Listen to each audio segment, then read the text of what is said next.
California. Meantime, Josh, I was telling you, of course, my husband and I took a walk outside, that included being here in downtown. Taking in this rainy day, it did not stop us. So I was like, I got to send these pictures to Josh. Yes, a holiday tree right in the heart of downtown and looking mighty fine out there, even with the cloud coverage overhead. So great to see the festive cheer really alive and well in our city. As we take a current live look out over downtown Portland, the holiday lights shining bright out towards the Morrison Bridge, the convention center there off in the distance as our temperatures are feeling that of the winter season. 42 degrees is where we currently sit. Dry skies now, but that won't necessarily be the case as we continue through the rest of this evening. Also seeing some great holiday displays even further to the south. This was Albany, Oregon last night, set to the music, of course. I love seeing the holiday colors here, and maybe you are doing some Christmas light looking tonight. Make sure your camera is at the ready.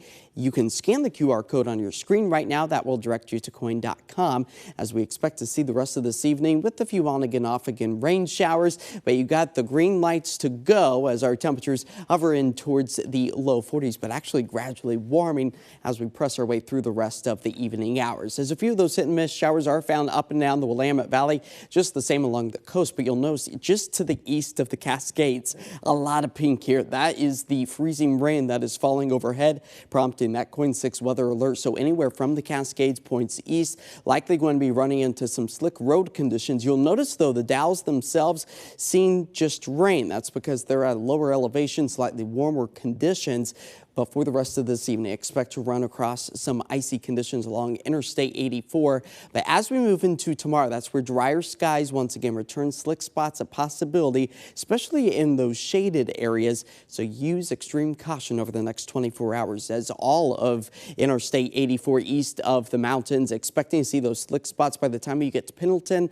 That's where slightly warmer conditions are, and just wet roadways are a very real possibility. But if you can put your travels on hold until maybe tomorrow afternoon along Interstate 84, you will likely run into some nicer conditions out there. As additional ice accumulation could potentially near about 3/100ths of an inch out towards Odell, just to the north of Mount Hood. Once you go up in elevation, everything flips back over to snowfall, which is sometimes a little bit more manageable for us. As the fog continues to sock us in out towards the Mount Hood Meadows area after seeing some decent snowfall today, helping to fill up, or I should say just to gather up over our dry landscape as of late, several inches as the base level also continues to grow. So great news for the skiers and snowboarders alike who may have gotten some new equipment earlier this morning, as we expect to see that snow elevation level rise back up to about 7,000 feet by the time we get into Tuesday and into Wednesday, as rain is expected once again up and down the I-5 corridor out along the coast, nearing about 1/4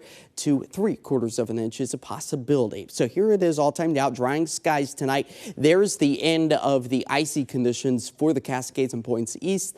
As we start the day off tomorrow with maybe even a sliver of sunshine before those clouds, they'll start to increase, and eventually that rain potential pushes its way back onshore for the afternoon and evening hours. We dry overnight just to start off the day with another round of rain by the time we get to Wednesday. Again, those snow elevations above about 7,000 feet. Tonight, winds kicking up east out of the southeast east at about 10-15 miles per hour. Tomorrow, expecting to get back up into the low 50s, on again, off again rain showers, primarily in the afternoon and evening hours.